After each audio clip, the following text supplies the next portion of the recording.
तोता मर जाता है।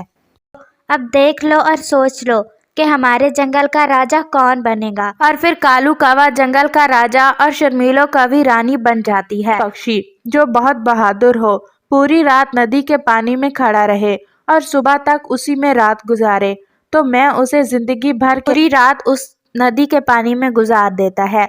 मुझे अपनी हिम्मत बनाए रखनी होगी और अपने आप को दिलासा देना होगा। मैं यही सोचूंगा कि मैं पहाड़ों पर हूँ और सामने चांद नहीं सूरज है। अरे ये तो चीटिंग की तुमने, तुम्हें कोई इनाम नहीं मिलेगा। क्या मतलब रानी जी? जंगल का राजा तोता था और तोता कुछ दिनों से बहुत बीमार पड़ गया था। जंगल के बहुत से बड़े बड़े हकीम और डॉक्टर्स आकर तोते को चेक करते हैं, लेकिन तोते को जरा भी आराम नहीं आता और ऐसे ही कुछ दिनों के बाद तोता मर जाता है।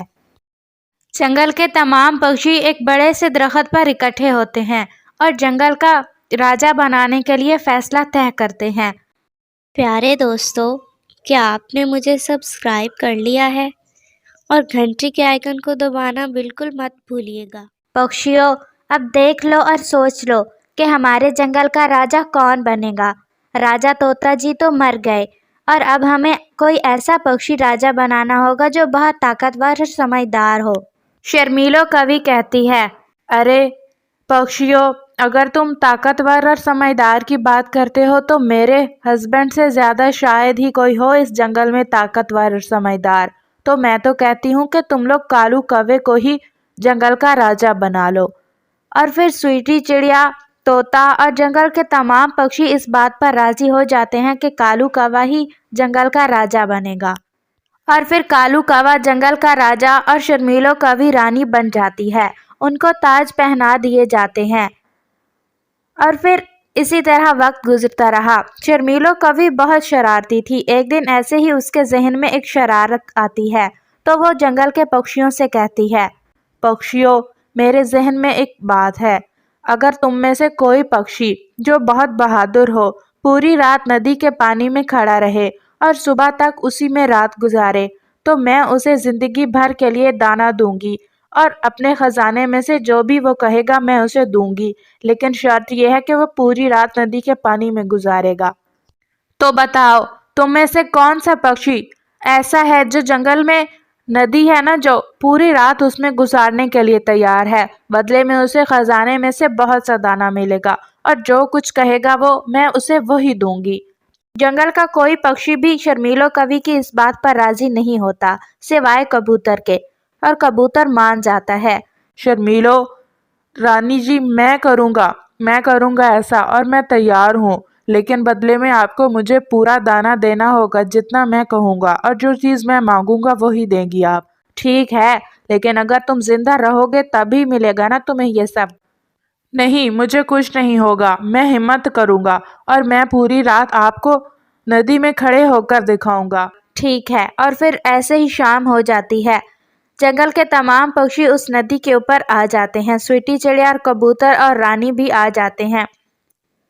देख लो कबूतर, ये इतना आसान काम नहीं, कहीं तुम अपनी जान से हाथ ही ना गवा बैठो। नहीं नहीं चिड़िया, मैं कर लूँगा। कबूतर, तुम्हें पूरी रात इस नदी में रहना होगा और अगर तुम मर गए तो मेरी जिम्मेदारी नहीं होगी। तुमने अपनी मर्जी से ये फैसला किया है। हाँ, मैंने अपनी मर्जी से किया है, मुझ पर किसी का कोई जोर नहीं। ठीक है सिपाही, तुम यहीं पे खड़े रहोगे ताकि तुम देख सको कि कबूतर पूरी रात पानी में खड़ा रहा भी है या इसने झूठ बोला है मुझसे। अगर ये जिंदा बच गया तो सुबह की सुबह देखी जाएगी। और फिर रानी, शर्मीलो और स्वीटी चिड़िया वहां से चले जाते हैं और वहां पर कबूतर और सिपाही रह जाते हैं। कबूतर पूरी रात उस नदी के पानी में गुजार देता है। मुझे अपनी हिम्मत बनाए रखनी होगी और अपने आप को दिलासा देना होगा। मैं यही सोचूंगा कि मैं पहाड़ों पर हूँ और सामने चांद नहीं सूरज है जो मुझे गरमाइश दे रहा है। और फिर कबूतर ऐसे ही करता है। जैसे ही उसे ठंड लगती तो वो अपने पंख चांद की तरफ करता और ऐसे ही महसूस करता जैसे चांद उसे गरमाइश दे रहा हो, और ऐसे ही सुबह हो जाती है। अरे चलिए कालू जी, देखते हैं कि कबूतर ने क्या किया रात को। मुझे तो उम्मीद है वो मर गया होगा और अगर बच भी गया होगा तो शायद आज नहीं तो कल मर ही जाएगा। शर्मीलो, तुम क्यों ऐसी अजीब फजूल सी शर्तें लगाती हो? अरे कालू जी, क्या हो गया है आपको? कालू राजा और शर्मीलो रानी ऐसे ही बातें कर रहे होते हैं कि वहां स्वीटी चिड़िया, कबूतर और जंगल के पक्षी आ जाते हैं। अरे तुम जिंदा हो? हाँ हाँ शर्मीलो रानी जी, मैं जिंदा हूँ। मैंने पूरी रात अपनी हिम्मत बनाए रखी, हौसला रखा और मैंने यही सोचा कि मैं पानी में नहीं पहाड़ों पर हूँ और मैं चांद से गरमाइश ले रहा हूँ। जब भी मुझे ठंड लगती तो मैं अपने पंख को चांद की तरफ करता और यही महसूस करता कि वो मुझे गर्म कर रहा है। अरे ये तो चीटिंग की तुमने, तुम्हें कोई इनाम नहीं मिलेगा। क्या मतलब रानी जी, अब आप ये मेरे साथ बुरा कर रही हैं? चीटिंग किस तरह? मैंने पानी में गुजारी है पूरी रात। नहीं, तुमने चांद से कुछ ना कुछ तो हासिल किया ही होगा ना, इसलिए अब तुम्हें कोई इनाम नहीं मिलेगा, तुम जा सकते हो। और फिर कबूतर और चिड़िया, जंगल के तमाम पक्षी बहुत उदास होकर वहां से चले जाते हैं। वक्त ऐसे ही गुजरता रहा और कुछ अरसे के बाद शर्मीलो रानी बहुत बीमार हो जाती है। जंगल के बहुत से हकीम और डॉक्टर्स आकर शर्मीलो रानी को चेक करते हैं, लेकिन उसे कहीं से कोई इलाज नहीं मिलता और उसकी बीमारी का इलाज सिर्फ कबूतर ही जानता था। और फिर शर्मीलो कभी अपने सिपाहियों से कहती है, जाओ जाओ कबूतर के पास और उससे कहो कि मुझे इलाज करे मेरा आकर। जो मेरी बीमारी है उसका इलाज सिर्फ कबूतर के पास है। और फिर शर्मीलो रानी के सिपाही कबूतर से जाकर शर्मीलो की सारी हालत बयान करते हैं और वो उनसे कहता है कि तुम जाओ और मैं आ रहा हूँ।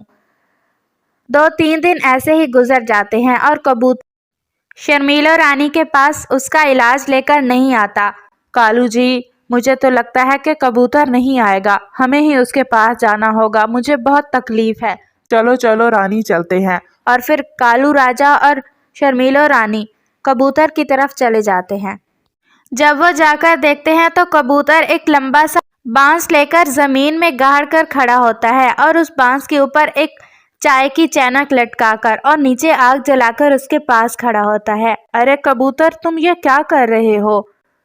अरे अरे शर्मीलो रानी जी, आप, मैं तो बस आने ही वाला था, दरअसल मैं चाय बना रहा हूँ ना। शर्मीलो ये देखकर हैरान हो जाती है कि चाय की चैनक तो आग से बहुत दूर है, फिर ये चाय कैसे पक पाएगी? अरे कबूतर, तुम पागल हो गए हो क्या? चाय की चैनक इतनी दूर है आग से, तो ये कैसे पक पाएगी? अरे शर्मीलो रानी जी, आपने ही तो कहा था ना कि मैंने चांद से गरमाइश ली है, तो अगर मैं चांद से इतनी दूर होकर गरमाइश ले सकता हूँ तो ये चैनक भी तो आग से गरमाइश लेकर पक सकती है ना।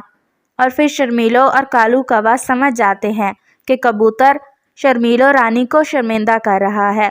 शर्मीलो बहुत शर्मिंदा हो जाती है।